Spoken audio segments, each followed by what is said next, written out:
is it going to work? This is the question. I'm trying to go live in lots of different places all at the same time, including Instagram. But whereas everywhere like LinkedIn and YouTube lets me just go live like that, Instagram makes me jump through just a couple of extra hoops. I think it's working. How are you? Hope you had a good weekend. There is a new episode of Being Freelance out that I really wanted to tell you about. It is with Melissa Hobson, otherwise known as the Ocean Writer. Here it is, Melissa Hobson. It's available wherever you get your podcasts. Melissa was in the Being Freelance mastermind group about, I don't know when it was, maybe 4 years ago. And I distinctly remember on our very first call, she came along and she went, we were discussing our businesses, what we want to do, where we want to go with them. And she was like, I just want to write about fish. And we were like, that has to be your LinkedIn profile then. At the time she was doing PR and comms, and we were like, go on, say you just want to write about fish, tell people what you want to do. And she did it. She changed it still hasn't changed much, actually. Look, this is it today. Write stories about beautiful use of emojis. So at the time she was doing PR and comms. Today she is known as the Ocean Writer.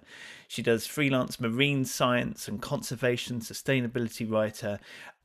She does loads of writing for amazing publications that you'd have heard of, like National Geographic, BBC Wildlife, New Scientist, all of the press as well. But what's cool, to me anyway, is the fact that she made that happen. She came along to that session and was like, I just want to write about fish. But from there to here, now that she's the Ocean Writer, and editors contact her and say, hey, we need this thing about a blue octopus that lives on the bottom of the ocean. Like, she's become the go-to person. And that doesn't happen by accident. She's made it happen. So I hope you get to listen to her episode. There's a really nice clip. I'm going to play you a clip from the podcast. Hopefully this works. I think this is great because this is a great bit of advice for all of us. I would tell myself, and I still do tell myself on the daily, stop getting in your own way. It is so easy to be like, oh, well, I won't pitch that editor because they'd never say yes. And I mean, they might not. I was pitching the New York Times for 18 months before they commissioned a story.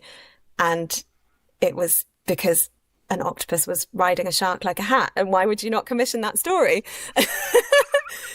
But I could have got to that point and been like, well, he's never commissioned anything. Why would I pitch this? They're not going to accept this. It's silly. And the same with, all these opportunities. If you don't put yourself forward for them, you're not even giving someone the opportunity to say no to you. So you're like already, putting that barrier up. And I think that's something that particularly kind of newer freelancers, and I have it, when I'm speaking with more junior people, they're like, oh, no, I couldn't put myself forward for that competition or that this or, that whatever, because I wouldn't win or I wouldn't get it. And it's like, yeah, you might not. But you're definitely not going to if you don't give it a go. Isn't that great? If you don't go for something, it's definitely not going to happen. If you don't try, how can it happen? If you don't give people a chance to say no, then they can't say yes either. And I love that from Melissa. The new episode is out now. You can get it in video as well on Spotify and YouTube and hopefully Apple Podcasts. I applied to be on Apple Podcasts. It's taking forever. It's driving me nuts. There's another bit in there as well that I like about Melissa's episode, which I thought, and it's related to that clip. And it's just that thing of, like, sometimes people just aren't ready. And I think this is really amplified in Melissa's story because she is literally pitching to editors all the time. She has to deal with that rejection and she has to believe in what she's doing and just keep trying. Sometimes she's ghosted. Sometimes they say no. We talk about that in the episode. But, like, how many things do you go for and maybe they say no, but when you stop and look back, is it just because they're not ready yet? Like, nobody's going to hire you to do, I'm a freelance video and podcast editor. Nobody's going to hire me to do that if they don't have a podcast that needs editing, or they don't have a video that needs turning around at short notice, So you have to stay top of mind. You have to build those relationships, because you never know, like years down the line, these things can happen. So sometimes it's, you can take a no or a ghost even as like a real kind of stab to the heart, when in fact maybe it's just that they're not ready yet. And I think that's, like I say, that's amplified if you're taking on kind of like a journalist role and you're pitching ideas all the time. But it actually happens to us all. Just because somebody says no now doesn't mean they're always saying no. So yeah, I hope you get to listen to Melissa's episode. Stop getting in your own way. Is there something this week that you've already talked yourself out of? Maybe it's going for an award, pitching a client. Maybe it's reaching out to another freelancer for a coffee or for a collaboration. What are you talking yourself out of? Thank you very much, Melissa, for coming on the podcast. Also, thank you very much. She sent me these ahead of our recording.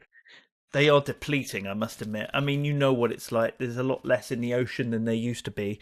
How cute are these? Jellyfish. Oh, wrong way up, really, aren't they? Jellyfish. Clownfish. Mermaid. Clammy. Pearly thing.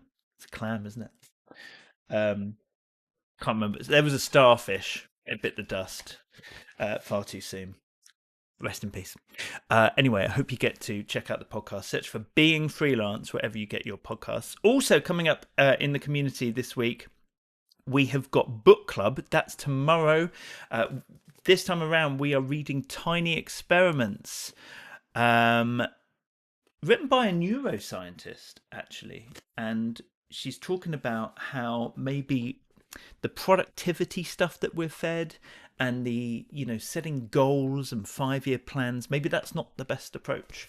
And I mean, no spoiler alert, because I'm looking forward to book club tomorrow when we're going to be discussing this in the community, those who have read it. But without realizing that this is kind of my approach anyway. I like to try little things out, see where they go. Anyway, book club tomorrow. If you come in, look forward to seeing what you think about that. There's an audio book as well. She's got a nice French accent. It's nice having her read to you. Also, what else? Oh, the Freelance Disco. I can't find it. But the Freelance Disco is a live show that we do in the community, and that is happening on Thursday. And we have Matt from Indelible Ink, Indelible Think.